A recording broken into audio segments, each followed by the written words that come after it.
Em agosto de 2011, Kelly e eu fizemos uma viagem para a Índia. 2 domingos atrás, o Naya da Missão Adore estava aqui. E ele tinha nos convidado, né, para conhecer de perto o trabalho. Nós iríamos ministrar em várias das igrejas que eles tinham plantado e estabelecido.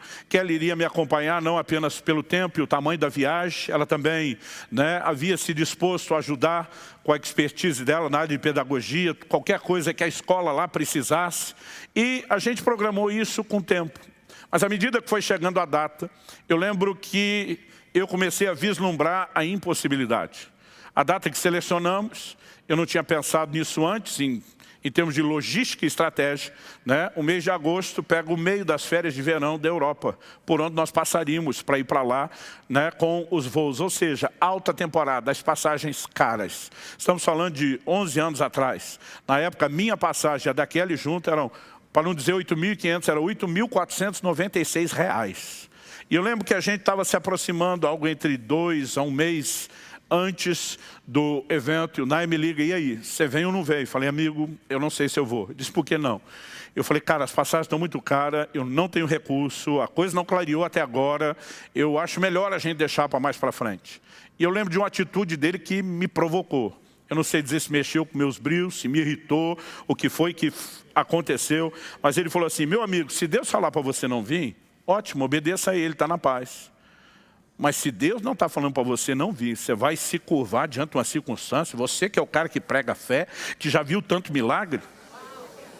Ele disse, se você tiver uma palavra de Deus para não vir, não venha. Agora, se você não tiver, não seja covarde. Aí eu fui falar com Deus, com raiva dele. Fala logo que não é para eu ir, para eu esfregar na cara dele. Ou seja, eu não estava esperando o que aconteceu. Não era uma predisposição emocional. Essa altura do campeonato eu já nem queria ir, nem gostei do jeito que ele falou comigo. Mas o Espírito Santo diz, eu coloquei no seu coração fazer a viagem. Eu abri a porta. Eu não te ofereci nenhum motivo para que você não vá. Eu falei para Deus, eu não tenho dinheiro da passagem. Ele diz, planejamento financeiro você faz quando for as suas viagens de família. Quando eu te mandar ir, você me obedece. Quando ele falou isso, eu surtei, eu enlouqueci. Eu, na hora, falei, valeu. Passei a mão no telefone, liguei para a agência que tinha feito os orçamentos, falei, emite as passagens no cartão. Quer que parcela à vista? Manda para o vencimento. Falei para Deus, agora o problema é seu. Eu falei, tem mais, eu não vou te ajudar. Eu falei, eu poderia ir num culto, abrir o projeto com a igreja, pedir ajuda. Eu sei que muitos irmãos nos ajudariam. Eu falei, agora eu não conto é para ninguém. Se eu puder, eu te dificulto e te atrapalho. Porque eu estava assim, enlouquecido por uma atitude de fé. Ainda lembro o dia que eu dei o telefonema. Uma sexta-feira 13. Eu estou tentando lembrar se era de junho ou julho. Era um pouco antes, a viagem seria em agosto. E eu lembro que uma semana depois, sexta-feira do dia 20, eu fui pregar numa outra cidade, num outro estado. No final do culto, um irmão me procura, falou, pastor, eu não sou dessa cidade, apesar de ser do estado. Eu vim algumas horas de distância, porque queria te ouvir pregar, te acompanho pela internet. Ele falou, enquanto eu estava agradecendo a Deus aqui pela sua vida, o seu ministério, tanto o Senhor me abençoou no culto, o Espírito Santo falou comigo que eu tenho que te ajudar numa viagem que o Senhor vai fazer.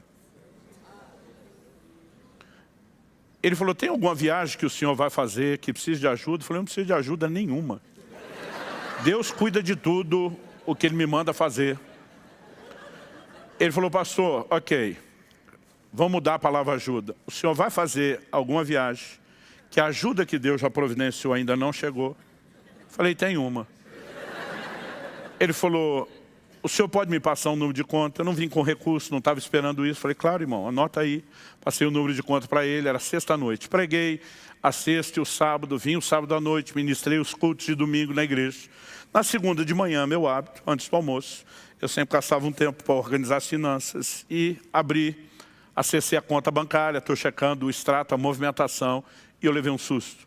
Porque havia entrado um crédito, uma transferência de R$ 8.490. Lembra que as passagens eram 8.496. Eu comecei a rir.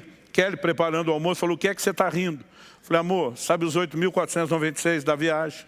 E eu tinha contado a história para ela que eu tinha mandado emitir. Ela falou, sei. Falei, alguém fez uma transferência de 8.490. Nós só vamos pagar R$ 6. Quando eu falo isso, meus filhos estavam chegando da escola e o Israel, o mais velho, ouviu. Falou, não pai, R$6 deixa comigo. Ele tirou dinheiro do lanche. Falou, eu oferto para o senhor. Eu falei, filho, não faz isso. Oferta só 5 para o papai, deixa o papai pagar 1 para dizer que eu tive alguma participação nessa viagem. E a gente estava brincando com isso, né? Eu já tinha checado o código do depósito, que a agência era daquela cidade, daquela pessoa que eu não conhecia ninguém lá. Então eu imaginei que tinha sido aquela pessoa. A gente estava brincando ainda com o assunto, o telefone toca. Eu atendo, era o irmão que fez o depósito. Falou, pastor, desculpa te ligar, eu só queria saber, o senhor já checou a conta? Eu falei, já. Ele falou, bom, se o senhor já viu que o crédito entrou, só me satisfaça a minha curiosidade. Ele perguntou assim, acertei o valor? O valor das suas passagens? Eu falei, olha, na verdade você errou por pouco. Ele falou, quanto eram as passagens? Eu falei, 8.496, você mandou 8.490. Ele falou, é que Deus me disse que não chegava em 8.500. Então arredondei para 8.490. Falei, a próxima arredonda para 8.499. Aí tu não é. Estava só brincando com ele. Ele falou, pastor, o povo da cidade onde o senhor foi vender os livros deve ter te informado que alguém deixou R$10 do troco de oferta. Falei, informaram. Ele disse, fui eu. Minha margem de erro estava nos 10. Falou, na verdade, não arredondei para 8.499, arredondei para 8.500. Preferi que o senhor ficasse com a sobra do que faltasse alguma coisa. Falei para meu filho, toma os 5 de volta. Sabe, quando você tem uma palavra de Deus, então antes de ter a palavra de Deus, eu não queria nem saber de fazer a viagem. Eu não estou querendo te dizer, querido, que toda hora que me dá na telha viajar, eu sou o cara que vai lá viver milagre. Há poucos anos atrás, eu estava num grande evento de um outro ministério. E eu sabia que o organizador daquele evento levantava num dos dias uma oferta, né, para os projetos não só ministeriais, como também missionários e assistenciais que eles praticam. Eu pensei, vai ter de 6 a 7 mil pessoas lá. Eu falei, se cada um desse R$1.000, que deve ser uma oferta boa, dá uns 6 a 7 milhões, é dinheiro. Falei, vou fazer o meu melhor, né? E levei comigo um envelope com R$1.000, me preparei antes. Falei para Deus, quero dar uma boa oferta. Mas quando chegou a hora da oferta, que eu fui pegar o envelope que estava guardado na minha mochila para pôr no deles, o Espírito Santo falou comigo assim, sério? Só isso. E quando ele falou sério, eu entendi sem nenhuma explicação, com tudo que eu tenho feito por você e te ensinado, é só isso que você vai fazer? Falei para Deus, eu acho que eu não sou louco para fazer mais, ainda mais se o Senhor me provoca. Já tinha escrito no envelope deles 1.000, peguei e aumentei um 0, 10.000. E quando botei o envelope 10.000, eu achei que estava arrasando, ele falou comigo de novo, sério? Eu falei, agora vamos devagar. Eu tinha doado 5.000 livros naquele evento para eles venderem e fazerem recursos. A Somaciana estava conosco, falei, nós vamos dar uma oferta como igreja.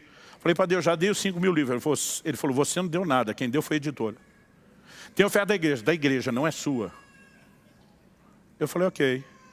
O senhor está me provocando e eu vou entrar na sua loucura. Peguei e aumentei mais um 0, 100.000. Pensa na dor de barriga. Escrevi no envelope, 1.000 de adiantamento. Preciso de 10 boletos, 1 de 9 e 9 de 10. E falei para Deus, e eu ouso crer que o Senhor vai me dar o dinheiro que eu não tenho para dar de oferta. Deus não só me deu recurso mês a mês para pagar aqueles boletos, mas naquele ano, a partir daquele momento da oferta, foi o ano de maior provisão, da provisão mais absurda e exagerada que eu vi de Deus na minha vida. Agora eu não estou aqui dizendo que você escolhe fazer isso. Na hora que ele falou comigo daquela forma, eu já sabia que ele estava me chamando para algo que eu não posso. Ele não me chamaria para algo que eu não posso, a menos que ele tivesse em mente me dar a possibilidade para aquilo. E dessa vez, eu confesso que apesar da dor de barriga ter tentado aparecer, ela foi menor do que a primeira vez, que eu tive que andar 2 horas a pé porque dei o dinheiro do ônibus. Porque à medida que o tempo passa, sua musculatura de fé se desenvolve. Você aprende a discernir a voz de Deus. Você sabe, né, que não é brincadeira. E naquele momento você simplesmente deixa de olhar o eu não posso. E você começa a enxergar, eu posso. E quando você atenta no que não se vê, não tem o que te desanime. Porque normalmente você desanima só quando está olhando o que vê. Quem está entendendo aí, diga amém.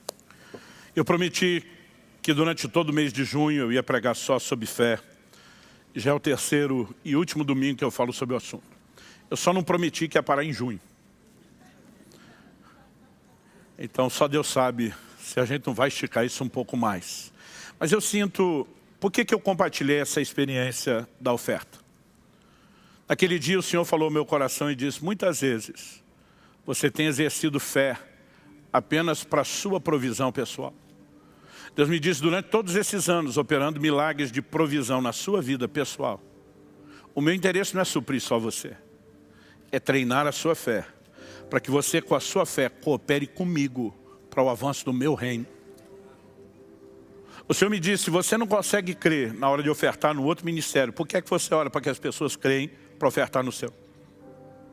Se você não consegue crer que o reino de Deus será movido de forma sobrenatural por essas engrenagens que não são mera e unicamente natural, como que você vai viver isso no próprio ministério? E eu comecei a perceber a partir de então que Deus não queria apenas que eu exercesse fé para que eu pudesse ter recursos. A razão pela qual Deus quer abençoar eu e você é para que a gente nunca pense só na gente. A Bíblia diz, aquele que antes roubava, antes da conversão, agora trabalhe, fazendo com as mãos o que é justo, para que tenha para si e para repartir com o necessitado. Deus quer dar mais do que eu e você precisamos, para que a gente sempre possa cooperar com Ele para os interesses dEle. E à medida que a minha fé começou a se fortalecer, entendendo esse chamado, eu comecei a experimentar recursos e provisão sobrenatural. E quando eu acho que já deu a cota de loucura, eu sinto que Ele vai me chamando para o próximo, e para o próximo, e para o próximo passo. E eu fico feliz não apenas por aquilo que eu e minha casa vivemos quando falamos de provisão, mas por tudo aquilo que nós podemos transbordar na vida de tanta gente, de tanto ministério. Mas é um exercício.